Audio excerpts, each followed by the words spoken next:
Shalom, sahabat setia yang dikasihi oleh Tuhan Yesus Kristus.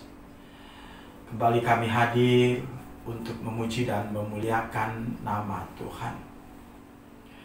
Karya terbaru kita satu di dalam Tuhan, kiranya dapat menjadikan kita orang yang selalu ingin bersatu di dalam kasih Tuhan. Kiranya melalui pujian ini, nama Tuhan senantiasa dipermuliakan. Selamat mendengarkan dan selamat menyaksikan. Tuhan Yesus memberkati.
kita menjadi satu.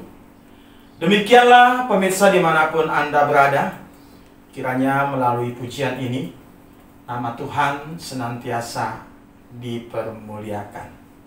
Amin. Tuhan Yesus memberkati. Shalom bagi kita sekalian, Bapak Ibu, Saudara yang kekasih di dalam Kristus. Kiranya Tuhan senantiasa memberkati dan memelihara hidup kita di pandemi COVID-19 ini. Yang menjadi topik bagi kita pada saat ini melalui renungan firman Tuhan, yaitu kesatuan dan damai dalam Tuhan, yang diambil dari surat Rasul Paulus ke Efesus pasal 2 ayat 11 sampai dengan 22. Demikian. Dipersatukan di dalam Kristus. Karena itu ingatlah bahwa dahulu kamu sebagai orang-orang bukan Yahudi menurut daging, yang disebut orang-orang tak bersunat oleh mereka yang menamakan dirinya sunat, yaitu sunat lahiriah yang dikerjakan oleh tangan manusia. Bahwa waktu itu kamu tanpa Kristus tidak termasuk kewargaan Israel dan tidak mendapat bagian dalam ketentuan-ketentuan yang dijanjikan, tanpa pengharapan dan tanpa Allah di dalam dunia. Tetapi sekarang di dalam Kristus Yesus, kamu yang dahulu jauh sudah menjadi dekat oleh darah Kristus. Karena dialah damai sejahtera kita yang telah mempersatukan kedua pihak dan yang telah merubuhkan tembok pemisah, yaitu perseteruan. Sebab dengan matinya sebagai manusia, ia telah membatalkan hukum Taurat dengan segala perintah dan ketentuannya untuk menciptakan keduanya menjadi satu manusia baru di dalam dirinya, dan dengan itu mengadakan damai sejahtera, dan untuk memperdamaikan keduanya di dalam satu tubuh dengan Allah oleh salib, dengan melenyapkan perseteruan pada salib itu. Ia datang dan memberitakan damai sejahtera kepada kamu yang jauh dan damai sejahtera kepada mereka yang dekat. Karena oleh Dia kita kedua pihak dalam satu roh beroleh jalan masuk kepada Bapa. Demikianlah kamu bukan lagi orang asing dan pendatang, melainkan kawan sewarga dari orang-orang kudus dan anggota-anggota keluarga Allah, yang dibangun di atas dasar para rasul dan para nabi, dengan Kristus Yesus sebagai batu penjuru. Di dalam Dia tumbuh seluruh bangunan rapi tersusun menjadi bait Allah yang kudus di dalam Tuhan. Di dalam Dia kamu juga turut dibangunkan menjadi tempat kediaman Allah di dalam Roh. Demikian firman Tuhan. Bapak Ibu, Saudara yang kekasih di dalam Tuhan, di dalam kehidupan kita manusia perlu dibangun sebuah kesatuan atau persatuan, baik itu dalam sebuah negara, gereja, dalam rumah tangga atau keluarga, atau juga dalam perkumpulan-perkumpulan. Seperti moto negara Kentucky adalah United we stand, divided we fall. Bersatu kita teguh, bercerai kita runtuh. Atau moto negara kita, Bhinneka Tunggal Ika.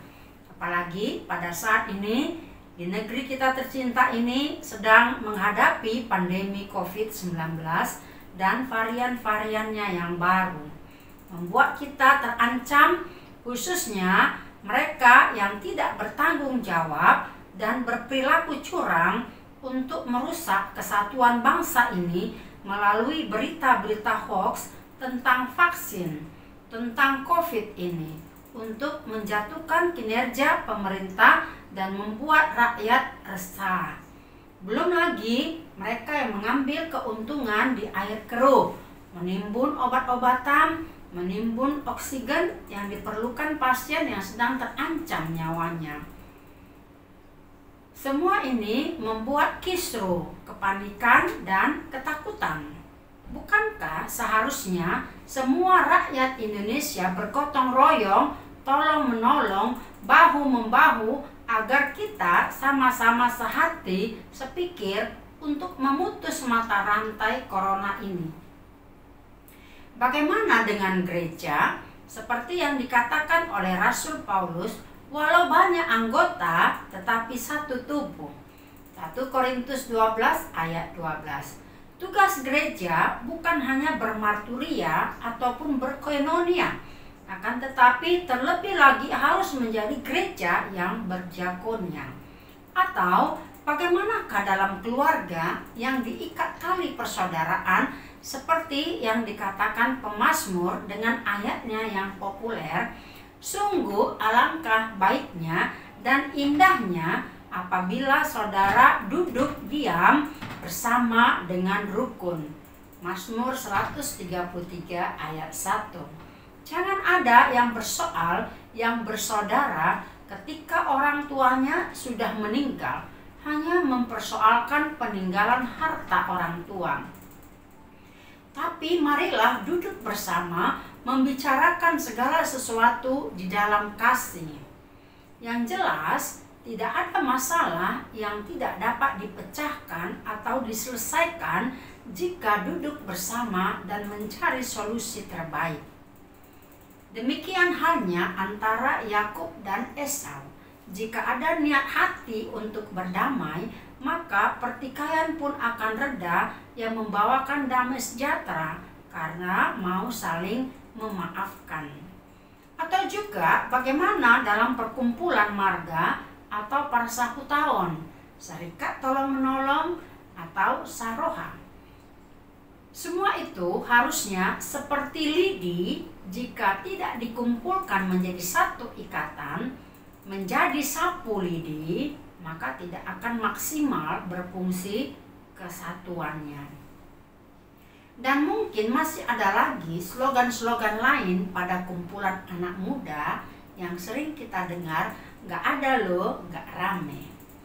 Demikian moto atau slogan-slogan untuk memahami kita akan kebersatuan, walaupun ada perbedaan-perbedaan di sana-sini.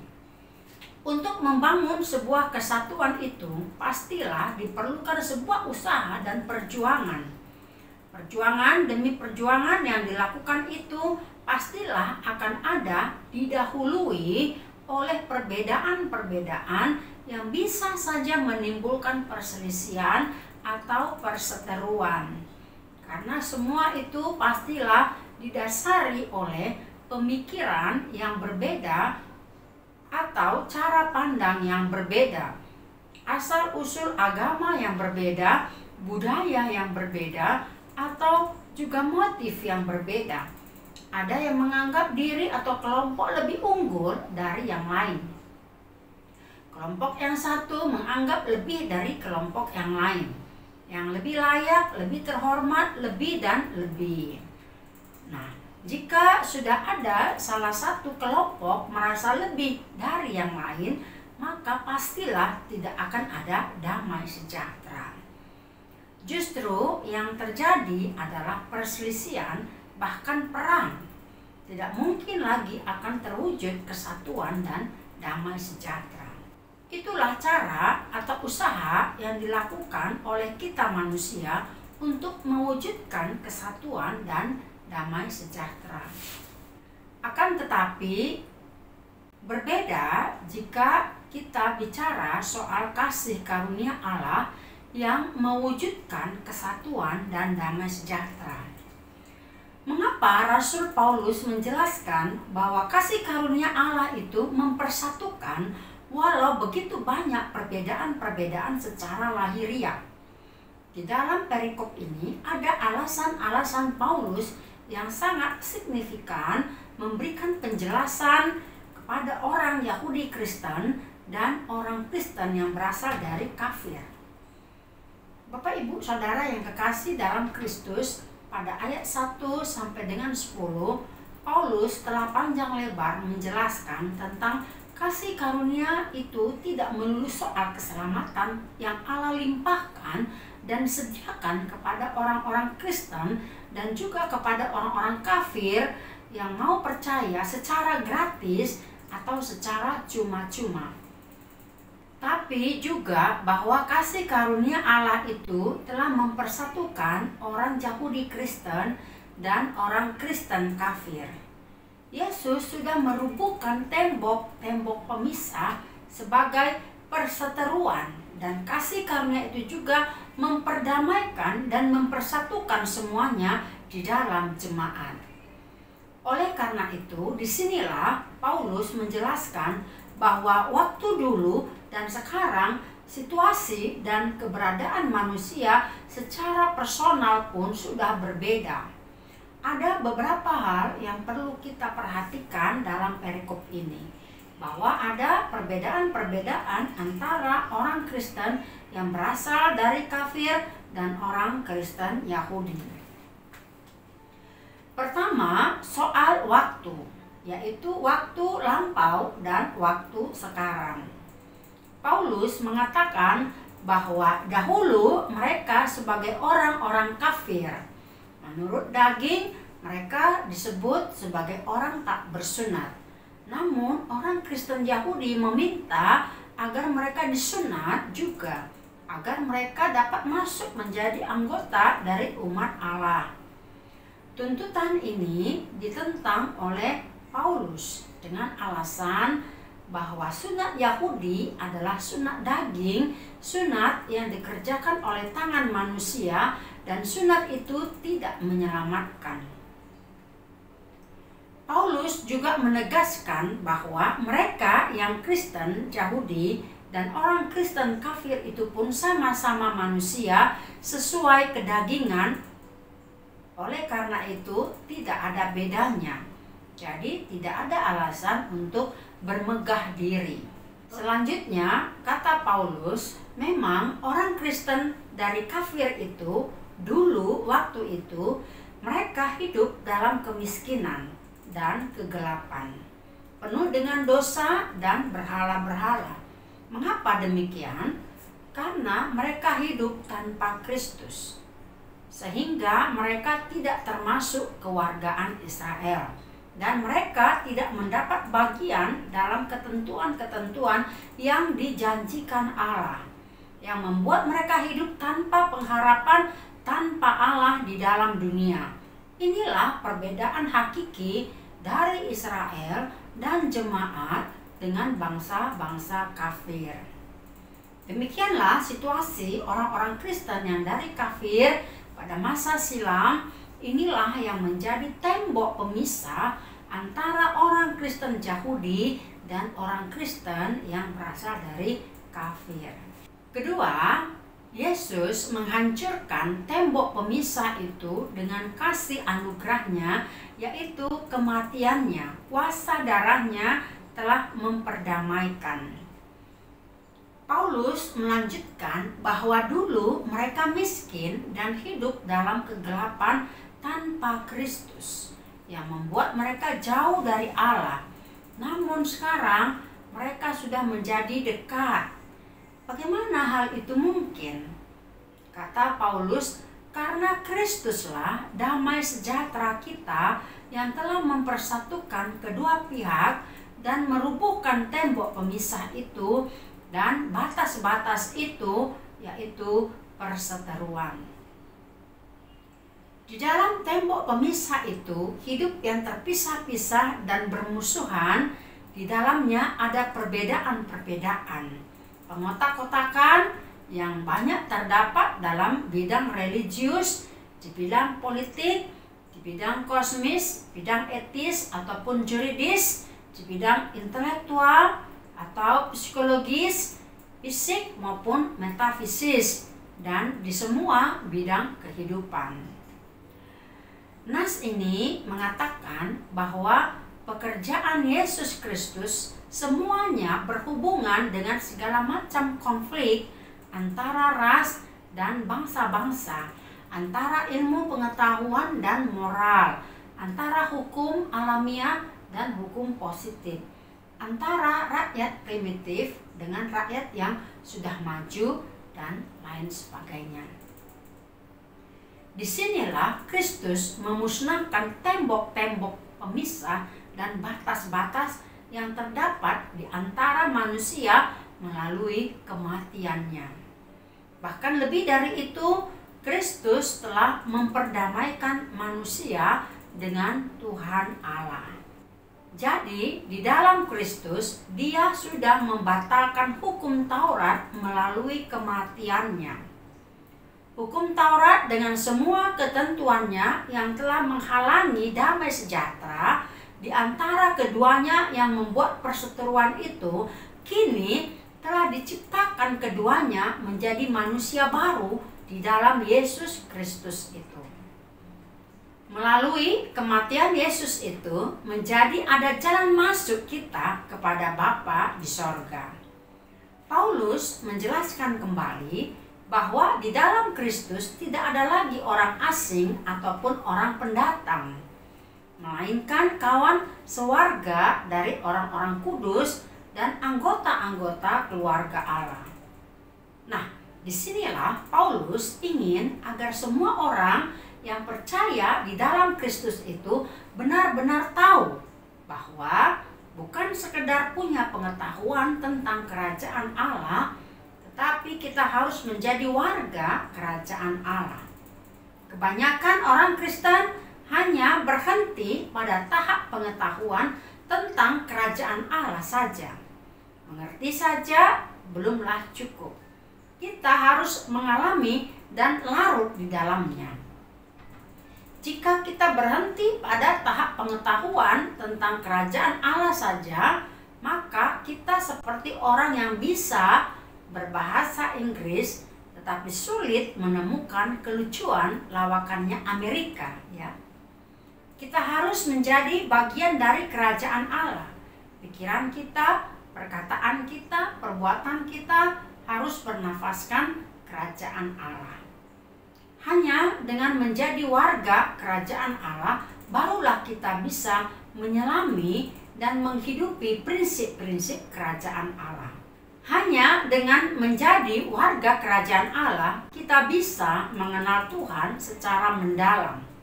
Bukan mengenal Tuhan hanya secara kognitif alias pengetahuan belaka.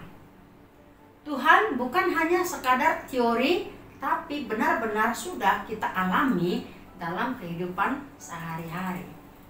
Tuhan bukan hanya dari apa kata orang, tapi kita sendiri sudah mengalami perjumpaan dengannya. Yang ketiga, dalam perikop ini, persatuan dalam jemaat dibangun di atas batu penjuru, yaitu Yesus Kristus. Paulus menjelaskan kepada jemaat Efesus bahwa gereja harus dapat menjadi gereja sejati apabila didirikan di atas penyataan yang diilhamkan Kristus kepada para rasul. Di dalam Yesus tumbuh seluruh bangunan yang rapi tersusun menjadi bait Allah yang kudus. Para rasul inilah yang merupakan kelompok utusan sebagai saksi dan wakil langsung dari Yesus Tuhan yang tersalib dan yang bangkit itu. Merekalah sebagai batu dasar gereja, dan pemberitaan mereka terpelihara dalam kitab-kitab di Perjanjian Baru sebagai kesaksian yang asli dan mendasar terhadap Injil Kristus serta berlaku di sepanjang zaman. Semua orang percaya dan gereja mengacu dan mengandalkan perkataan, amanat, dan iman para rasul yang berdasarkan kebenaran Kristus. Bapak, Ibu, Saudara yang kekasih, Rasul Paulus sangat menekankan kesatuan dalam gereja. Gereja bukan sekadar kumpulan orang yang berkeyakinan sama. Gereja adalah komunitas. Bahkan Paulus menyebut jemaat sebagai sebuah keluarga. Keluarga adalah tempat di mana seseorang bisa nyaman menjadi dirinya sendiri dan anggota lain pun menghargai dan peduli pada Dia sebagaimana apa adanya Dia. Gereja adalah keluarga Allah, di mana Allah adalah kepalanya. Gereja adalah tempat kita bertumbuh bersama. Di sana kita ada kalanya mengalami didikan dan ajaran. Tapi lebih dari itu, kita juga merasakan asuhan dan perawatan bagai ibu yang merawat anak-anaknya. Konflik bisa tetap terjadi, tapi jika kita melihat gereja sebagai keluarga, maka bagaimanapun kita tak akan meninggalkan keluarga kita, bukan? Itu sama dengan seperti Menara Eiffel di Paris dibangun pada tahun 1887 selama 2 tahun 2 bulan dan 5 hari. Menara ini tingginya 300 meter dan untuk mencapai puncaknya harus melewati 1710 anak tangga. Menara yang dibangun di tepi Sungai Seine ini telah menjadi ikon global Prancis dan menjadi salah satu konstruksi terkenal di dunia. Menara ini mendapat berbagai kritikan dari masyarakat dan dianggap merusak pemandangan karena bentuknya yang aneh. Namun, perancangnya Gustave Eiffel telah melakukan perhitungan matematika yang rumit sehingga bentuknya justru menahan kekuatan angin. Eiffel memiliki izin berdiri selama 20 tahun, tapi karena mendatangkan keuntungan, Menara Eiffel boleh tetap berdiri hingga kini.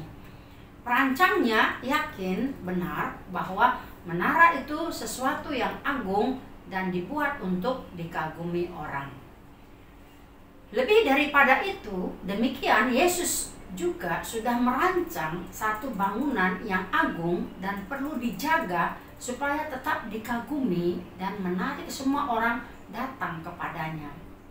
Itulah gereja yang terdiri dari orang-orang percaya dengan semua latar belakang dan talenta yang berbeda-beda.